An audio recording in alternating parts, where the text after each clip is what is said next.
Okay, good morning student. Now this is the part 2 of the control statements. Now today we discuss ladder if, control statement and case statement. तो सबसे पहले ladder if की बात करते हैं. ladder if क्या है, जैसे कि आपकी स्क्रीन पे दिखाई दे रहा है.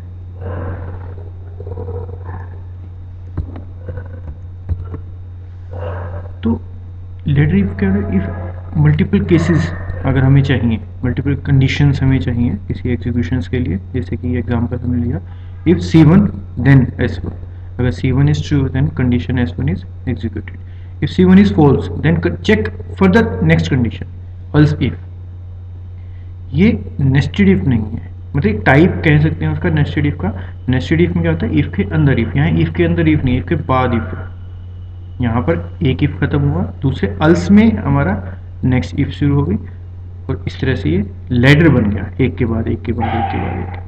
तो so I we call it ladder if statement. तो else if C2 then execute S2 else अगर ये भी फॉल्स, इन सभी कंडीशन में से one of them condition will be executed at any time. One of them, या तो C1 ट्रू होगा तो S1 एग्जीक्यूट करेगा और वो एग्जिट कर जाएगी, सभी टोटली एग्जिट कर जाएगी. अगर C2 ट्रू होगा तो S2 एग्जीक्यूट करेगी, C3 ट्रू होगा तो S3 एग्जीक्यूट होगी. S1, S2, S3 में से और Sn में से एक ही स्टेटमेंट एग्जीक्यूट करेगी. यही हमारा केस स्टेटमेंट होता है. केस स्टेटमेंट क्या होता है, सिलेक्ट. जैसे कि हमने एग्जांपल लिया, select case expression, case 1, case value 1, case value 2 and so on. Case else default statement आती है. तो हमारा केस एक्सप्रेशन है, केस एक्सप्रेशन जो है एग्जीक्यूट करेगा, वन टाइम एग्जीक्यूट करेगा. जो उसका रिजल्ट आएगा, रिजल्टेंट जो होगा, जो वैल्यू होगी वो चेक करेगा केस वैल्यू 1 से चेक करेगा एक्सप्रेशन से. यहाँ एक्सप्रेशन भी हो सकता है. इस वैल्यू से चेक करेगा if it match to case 1, case value 1, then statement 1 will be executed. If it match to value 2, statement 2 will be executed and so on. तो इस तरह से एग्जीक्यूट करेगा. इसे ब्रेक स्टेटमेंट लगानी होती है, नहीं तो कंटिन्यूसली एग्जीक्यूट करना शुरू कर देता है, मतलब सिर्फ जंप करता है, केस में जंप करा देता है सीधा. अगर कोई भी एक्सप्रेशन एग्जीक्यूट नहीं करता, मैच नहीं करता, तो ये केस अल्स यानी कि डिफॉल्ट जो हमारा केस है उसको एग्जीक्यूट कर देती है, डिफॉल्ट स्टेटमेंट. सेम एज हमारा इफ, लेटर इफ में होता है C1 ट्रू होगा, C2 या C3 ट्रू होगा, नहीं तो कोई भी ट्रू नहीं होता, अल्स स्टेटमेंट हमारी एग्जीक्यूट करेगी. एक्चुअली में ladder if and case select case statement are same type, but उनका बैक एंड पे जो एग्जीक्यूशन है वो डिफरेंट होता है. केस में हमारा क्या होता है, एक्सप्रेशन वन टाइम एग्जीक्यूट करता है. लेटर में हर time C1, C2, C3 every time execute करता है.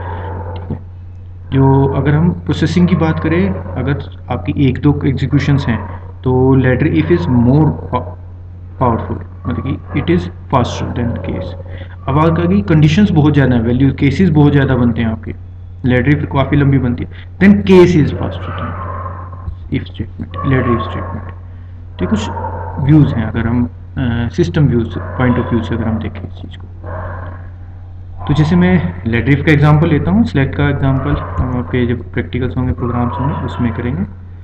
तो जैसे कि हम जाते हैं अपने प्रोजेक्ट पे, प्रोजेक्ट विंडो में ओपन करता हूँ आपको. ये हमारा प्रोजेक्ट है. मैंने कुछ ऑलरेडी डिज़ाइन किया है, एक प्रोग्राम डिज़ाइन किया है. इससे मैंने 3 नंबर लिए, एग्जीक्यूट एक बटन लिया. मैंने कोडिंग क्या करी, 3 वेरिएबल्स लिए, 3 वेरिएबल्स लिए A, B एंड C जो कि इंटीजर टाइप है, और टेक्स्ट 1 की वैल्यू A में साइन कर दी, टेक्स्ट 2 की B में एंड सो ऑन.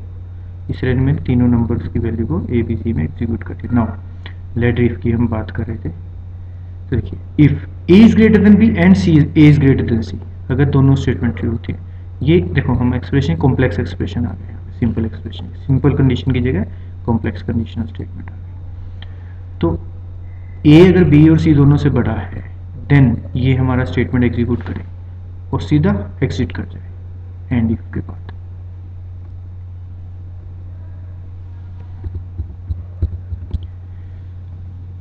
अगर ये if it is false then it go to the next else statement and check condition.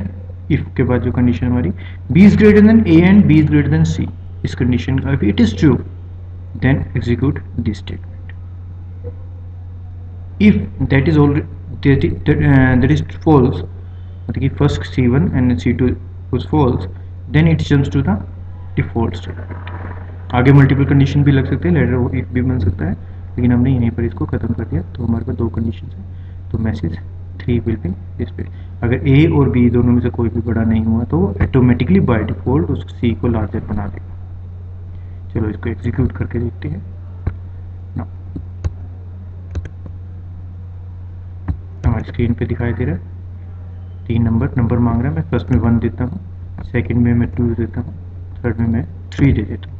तो फर्स्ट और सेकंड ए और बी दोनों लार्जर नहीं है, तो सी डिफॉल्ट एग्जीक्यूट कर देगा। देखिए C is larger, message display हुआ स्क्रीन पे, ओके किया।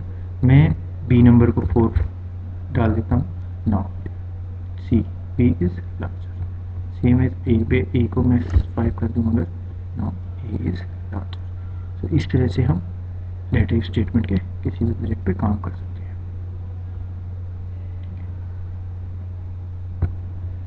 तो इसी तरह से हमारा केस स्टेटमेंट भी बनती है, केस स्टेटमेंट भी हम बना सकते हैं। ठीक है, सिलेक्ट केस के थ्रू हम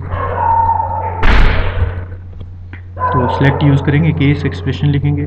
ठीक है, वो एक्सप्रेशन जिसके साथ जिस वैल्यू के साथ मैच होगा वो स्टेटमेंट हमारी एग्जीक्यूट हो जाएगी। इस तरह से हम सिलेक्ट केस को भी यूज़ कर सकते हैं। Which one you think is better, you can use letter if or case statement. Which one is better? आपके हिसाब से जो भी बेटर हो आप उसको यूज़ कर सकते हैं। Okay, thank you very much students.